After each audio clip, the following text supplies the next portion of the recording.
Juan Hurtado y sus invitados expertos, hablando de manera clara y sin rodeos, lo que mueve la economía global, los grandes negocios y el dinero de tu bolsillo, aquí en Plata Blanca. Bienvenidos.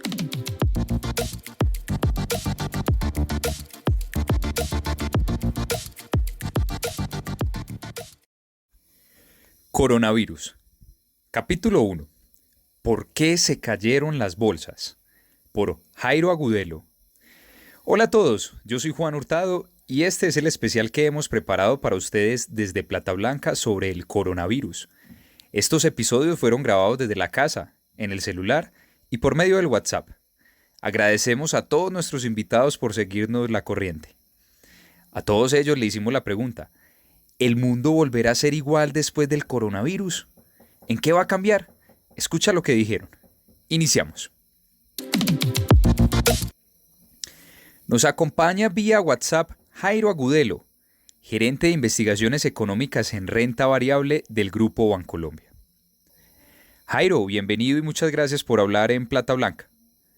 Comencemos por explicar las razones de por qué hubo un crash en la bolsa. Juan, el crash en la bolsa se da por la conjugación de dos factores principalmente. El primero es el riesgo del coronavirus a nivel global, que lógicamente genera un impacto negativo en las expectativas de crecimiento económico, y eso genera pues debilidad de los mercados, sobre todo un mercado como el de Estados Unidos, que era un mercado que venía con un rally bastante fuerte desde hace varios años y pues que estaba buscando una excusa para buscar correcciones. Lo que pasa es que lo que sucede con el coronavirus es un tema de choque económico fuerte que no se había visto antes de acuerdo pues al comportamiento de los mercados. Y como segundo factor se une la caída o la decisión de la OPEP y Rusia de no llegar a un acuerdo para disminuir la oferta de petróleo, y se genera pues un crecimiento en la oferta de forma sustancial que tumba el precio del petróleo. Y Colombia, pues al ser un país que depende de una forma u otra en sus cuentas externas del petróleo, porque representa casi el 40% de las exportaciones del país, pues básicamente genera riesgos de tipo de calificación crediticia, riesgos que se pueden ver en una desaceleración de la economía colombiana. Entonces, cuando suman los dos factores, adicional a la corrección significativa de las bolsas de mercados desarrollados como la bolsa estadounidense, por las expectativas de menor crecimiento económico global, por las expectativas de un colapso en la cadena productiva, por los cierres de varios países a raíz del coronavirus, pues se genera el golpe de la bolsa y la caída tan significativa que hemos visto en las últimas 2 semanas y media. Una caída que yo te digo, yo llevo 15 años en bolsa y no había visto una caída de esta magnitud. En el año 2007 se generó un proceso parecido a raíz de la crisis de Estados Unidos, pero fue una caída mucho más corta, digámoslo así, y no tan pronunciada. Y la caída de las bolsas en el 2014, 2015, por la caída en los precios del petróleo, pues también fue significativa, pero no en esta magnitud, sobre todo porque lo que estamos viendo hoy es un escenario económico que todavía es incierto, porque nadie sabe el coronavirus hasta cuánto va a durar o cuál va a ser el impacto real en la economía global. Entonces, eso es lo que genera básicamente el crash en la Bolsa de Colombia. La Bolsa de Valores de Colombia también se cayó y ha suspendido constantemente sus operaciones durante estas semanas de marzo del 2020. Mira, la Bolsa de Valores de Colombia la suspenden cuando en el día o en el intradía va cayendo más de un 10%. Entonces, si la bolsa, por el comportamiento de sus activos, va cayendo más del 10%, el índice pues, de la bolsa va cayendo más del 10%, lo que hacen es que la suspenden, si no me falla la memoria, durante un periodo de 30 minutos y después vuelven y la abren. La bolsa la suspenden hasta el otro día cuando cae un 10%, la suspenden 30 minutos, después se reactiva y si cae un 5% más, ahí sí la suspenden hasta el otro día. El lunes pasó eso, el lunes de esta semana, entonces sí la suspendieron hasta el otro día por una vez. Como te digo, el comportamiento de la bolsa colombiana no va a ser atípico a lo que pasa en las bolsas internacionales. Si afuera el mercado colapsa, en Colombia también vamos a caer, porque recuerda que en Colombia hay muchos inversionistas extranjeros y hay muchos inversionistas locales que a través de plataformas digitales ya pueden invertir en el exterior. Entonces, si Colombia no cae, pero el mundo sí, eso hace que Colombia se vea más costosa frente al mundo y lo que van a hacer los extranjeros y los locales es vender Colombia para comprar extranjero. En estos momentos lo que se está viendo es una salida hacia activos refugio. Lo que pasa es que ya lo que sucedió el día de hoy, con la subida tan significativa de los tesoros y la caída del oro, es lo que, digamos, está generando más preocupación, porque no solamente están cayendo los activos riesgosos, en este caso las acciones, sino también los activos que en algún momento de crisis eran considerados como activos seguros, que eran los tesoros americanos y el oro, y también han corregido de forma significativa. ¿Cómo se puede explicar que mientras las acciones en Estados Unidos tuvieron unos 10 años de rally o de una muy fuerte valorización, en Colombia, aunque también hubo un buen desempeño o una tendencia al alza, no fue tan buen rendimiento en comparación con las acciones de Estados Unidos? Juan, lo que pasa es que es importante tener en cuenta dos cosas. Estados Unidos en el 2006-2008 tuvo una crisis financiera muy fuerte, en donde todo el mercado de acciones colapsó. Todos los bancos tuvieron caídas muy significativas y la mayoría de empresas también, por todo el impacto que se generó por la crisis hipotecaria, que generó un incremento sustancial en el desempleo y digamos que hizo colapsar varias ciudades del país donde la industria pues, se vio muy afectada por la baja en el consumo. Entonces, Estados Unidos tenía una base muy baja de comparación en donde tenía que arrancar un rally. Ese rally se vio soportado después por unas decisiones positivas de diferentes personajes de la presidencia que de una forma u otra generaron confianza inversionista. Entonces, en la medida que generaba confianza y las utilidades de las empresas se expandían, pues el mercado seguía creciendo. Después llega Donald Trump y Donald Trump hace una mejora en la situación fiscal de las empresas, disminuyendo las tasas impositivas, generando mayor expectativa de crecimiento. Y adicional a eso, recuerda que tomó una política en la que no le cobraba a las empresas la repatriación de las utilidades que tenían en el exterior, si esas utilidades las invertía en diferentes, digamos que procesos internos.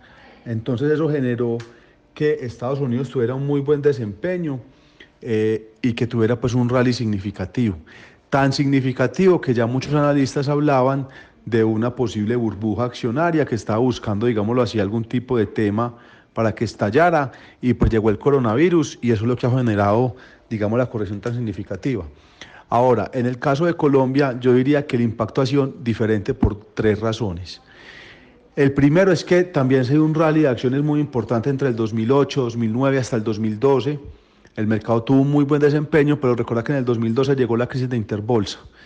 Y esa crisis generó un impacto muy negativo en la confianza de los inversionistas. Quitó mucha liquidez del mercado y eso afectó de forma muy significativa el desempeño, digámoslo así, del mercado de acciones, porque cuando se pierde la confianza, digamos que recuperarla es complicado y eso generó un impacto muy negativo en la bolsa. Después de la caída de Interbolsa se vino entre el 2014 y 2016 la caída o la crisis en los precios del petróleo. Esa crisis después del petróleo al gobierno colombiano le pegó duro.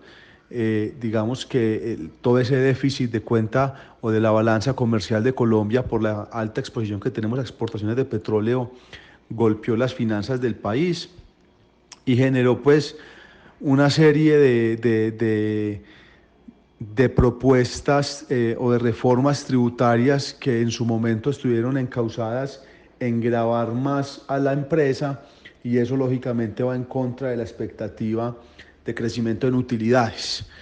Después de eso se vienen los temas con Venezuela, con la región, en donde básicamente pues no se genera como un clima de confianza para que se genere un crecimiento importante, digamos que en la liquidez del mercado. Y un tercer factor fue lo que sucedió con el Fondo Internacional Harbor International en el año 2018.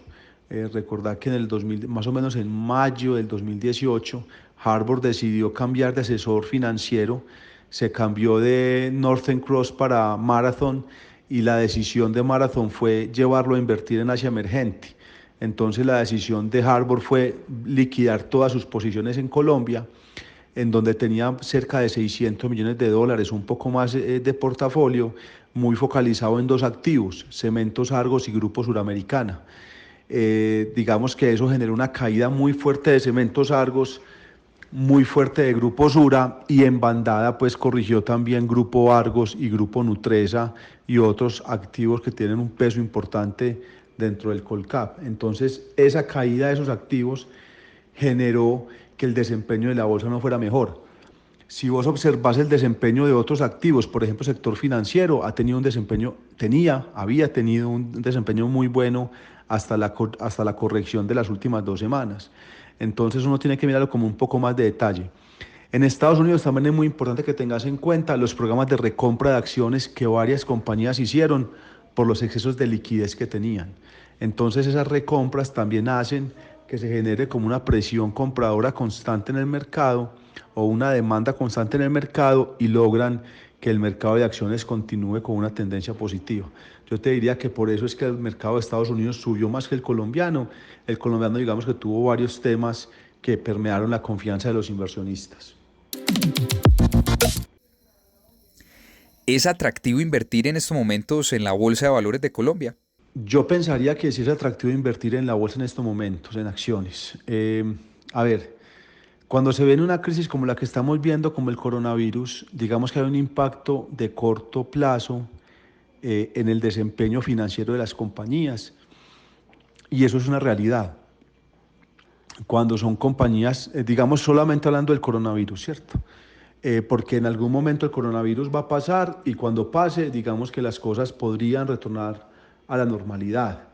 Entonces, digamos que desde un punto de vista fundamental, solamente por el coronavirus, digamos que el desempeño de las empresas o el valor fundamental de las empresas sí puede corregir de forma importante, porque lógicamente la prima de riesgo crece, el riesgo país crece, digamos que el riesgo global crece por la recesión económica a la que podríamos estar inmersos en los próximos meses o trimestres, pero digamos que en el largo plazo todo es de ciclos y las compañías deberían recuperar, digamos que parte de ese valor. Entonces, yo te diría que en estos momentos hay muchos activos en Colombia que han presentado unas correcciones muy significativas, en mi opinión, digamos que sobredimensionadas realmente. Lo que pasa es que pueden caer más. ¿Por qué? Porque todavía no sabemos cuál va a ser el final del coronavirus y hasta que no se defina eso, pues van a haber riesgos y van a haber restricciones y van a haber, digamos que recortes en la cadena productiva del mundo, y eso puede generar más, digamos que más riesgos o más incertidumbre en los inversionistas. Entonces, ¿el mercado puede corregir más? Sí, pero aún así los precios actuales en bolsa sí creo que están dando una oportunidad muy atractiva de entrada para aquel inversionista que sepa comprar, que sepa aguantar y que tenga un horizonte de inversión de largo plazo. Porque saber si el mercado va a rebotar en 1, 2, 3, un semestre es muy difícil porque no sabemos cuál va a ser el final del coronavirus. Pero en el largo plazo, el que esté comprando hoy sí creo que está comprando unos activos muy buenos. Ahora, eso no es generalizado. La mayoría de activos en este momento están presentando unos niveles de entrada muy atractivos, pero hay unos activos que sí presentan riesgos importantes, que a pesar de que pase el coronavirus, digamos que dependen de otros factores, como lo es el caso de Ecopetrol y el caso de Avianca. ¿Por qué razón? Porque más allá del coronavirus, digamos que si la OPEP no se pone de acuerdo para hacer una reducción en la oferta de petróleo, podemos seguir viendo precios de petróleo bajos durante un periodo de tiempo prolongado, y eso va a mantener bajo presión los resultados financieros, tanto de la aerolínea por la devaluación de la tasa de cambio, como en Ecopetrol por la caída en el precio del petróleo. Entonces, en esos dos activos estamos todavía alejados, por así decirlo, porque el impacto económico puede ser mayor. Una vez culmine el coronavirus, esos dos activos, si el precio del petróleo sigue abajo, van a seguir estando bajo presión, mientras que los otros activos podrían recuperar más rápido su valor. Entonces yo diría que sí es momento de entrar, No sé, no te sabría, o sea, no entraría de forma decidida al mercado contundente a comprar, pero sí posiblemente hacer compras escalonadas, buscando tomar posiciones en activos que tengan un buen fundamental, activos que no tengan una alta exposición a deuda, activos que se vean beneficiados por una devaluación de la tasa de cambio, para que cuando lo del coronavirus termine y el mercado rebote, esos activos tengan un buen desempeño. ¿Cómo es eso de que la crisis que estamos viviendo es una crisis de deuda? ¿Eso cómo se puede entender? Ve, cuando dicen que es una crisis de deuda, lo que yo te diría que podría estar pensando el mercado es lo siguiente. Cuando hay una crisis económica de estos niveles, que hay un corte en la producción, que hay un corte en la cadena digamos que de distribución y que va a haber una crisis económica importante, la crisis de deuda puede ser que como se ha presentado tanta liquidez en los mercados en los últimos años por toda la política expansionista de Europa, Estados Unidos, Japón, algunos países incluso de la región han tenido unas políticas monetarias expansivas muy fuertes, las compañías han incrementado su endeudamiento porque la deuda está muy barata. Entonces, a nivel global, hay muchas compañías que han ido incrementando su endeudamiento y en mercados emergentes también.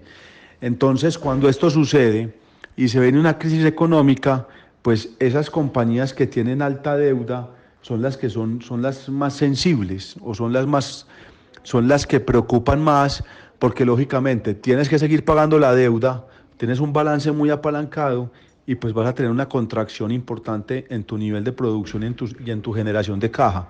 Entonces ahí es cuando de pronto se puede estar hablando de una crisis de deuda.